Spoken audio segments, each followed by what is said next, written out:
लड़के जाके अंदर जाके बलात्कार करते हैं, रेप करते हैं। बनारस हिंदू यूनिवर्सिटी BHU में बलात्कार करते हैं। और किसके भाई? इसके भाजपा IT सेल के, जो मोदी जी की लोकसभा के क्षेत्र के लोग हैं, JP नड्डा के साथ फोटो खिंचाते हैं, वो लोग हैं, वो बलात्कारी हैं। ठीक है, वो आशीर्वाद दे रहे हैं, कहीं खीर से बच्चा पैदा हो रहा है। क्या लग रहा है कि ये जो मीडिया है, मीडिया ही ज्यादा सीमा हैदर को लगातार आगे बढ़ा रही है, क्योंकि सरकार भी तो कोई रिस्पॉन्स नहीं कर रही है सीमा हैदर पर। देखिए, सरकार क्या करेगी? सरकार तो कोई काम ही नहीं कर रही है। रेप हो रहे हैं, कितने रेप हो रहे हैं? अभी देखा BHU में हुआ, बनारस हिंदू यूनिवर्सिटी में। और जो हिंदुओं की बात करती है, हिंदू राष्ट्र की बात करती है, बताओ इनके शासन में बनारस हिंदू यूनिवर्सिटी BHU में बलात्कार करते हैं। और किसके भाई? इसके भाजपा IT सेल के, जो मोदी जी की लोकसभा के क्षेत्र के लोग हैं, जो इनके खास हैं, पर्सनली लोग हैं, जो मोदी जी के साथ गलवैयाँ डाल के फ़ोटो खिंचाते हैं। ठीक है, और महिला बाल विकास मंत्री स्मृति ईरानी के साथ फ़ोटो खिंचवाते हैं। ठीक है, और भाजपा अध्यक्ष JP नड्डा के साथ फोटो खिंचाते हैं, वो लोग हैं, वो बलात्कारी हैं। और कहाँ? विश्वविद्यालय, जो हिंदू विश्वविद्यालय। और हिंदू की बात बताओ, इनके शासन में, भाजपा के शासन में, मोदी जी के अपनी लोकसभा क्षेत्र में, बनारस के अंदर इन्हीं की भाजपा IT सेल के लोग लड़के जाके अंदर जाके बलात्कार करते हैं, रेप करते हैं।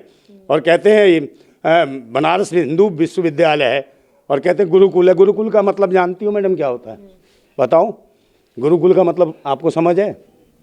देखिए, वहाँ पर तो बच्चे जाते हैं पढ़ाई करने के लिए, अच्छी शिक्षा लेने के लिए जाते हैं। गुरुकुल का मतलब शिक्षा लेना नहीं होता। गुरु का मतलब गुरु के द्वारा कुल चलाना, ये होता गुरुकुल।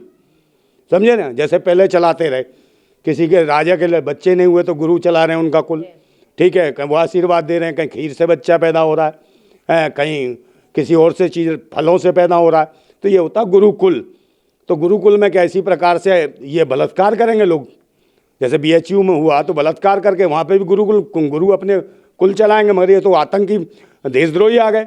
इनके खिलाफ कौन मुकदमा दर्ज करेगा? जबकि अमित शाह ने अभी कहा था लोकसभा में कि हमने एक नया विधेयक पारित कर दिया, और जो महिलाओं के साथ यौन शोषण करेगा या मॉब लिंचिंग करेगा या रेप करेगा, उनको फांसी की सजा दी जाएगी।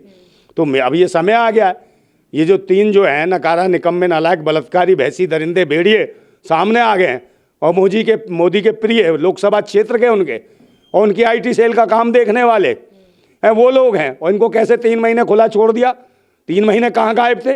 जबकि लड़की बयान दे चुकी 5 दिन पहले कि भाई ये लड़के हैं, और बयान हो चुका, CCTV फुटेज में आ गया कि इन्होंने बलात्कार किया है। उसके बाद 3 महीने क्यों छोड़ा गया है ना खाली? और कहाँ थे? क्या सीमा हैदर के पेट पे हाथ फेर रहे थे, पाँव दबा रहे थे? का मतलब है इलेक्शन बेईमान मशीन, इलेक्शन बर्बाद मशीन, इलेक्शन बेकार मशीन, इलेक्शन भ्रष्टाचार मशीन, इलेक्शन बलात्कार मशीन। ये बलात्कारियों के द्वारा चालू है। और EVM रखना चाहते हैं, ये सारे कर्म करते रहेंगे।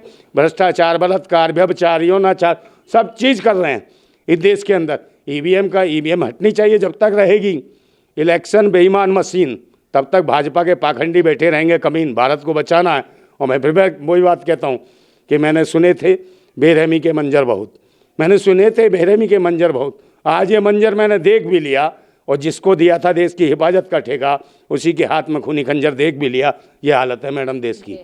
लेकिन अभी देखा जाए, यहाँ पर आपने मोदी सरकार को लेकर भी तमाम सवाल उठा दिए, लेकिन सरकार से लोग खुश है। जो आंकड़ा निकल रहा है कि जनता खुश है, उसमें आंकड़ा काफी ऊंचा जा रहा है।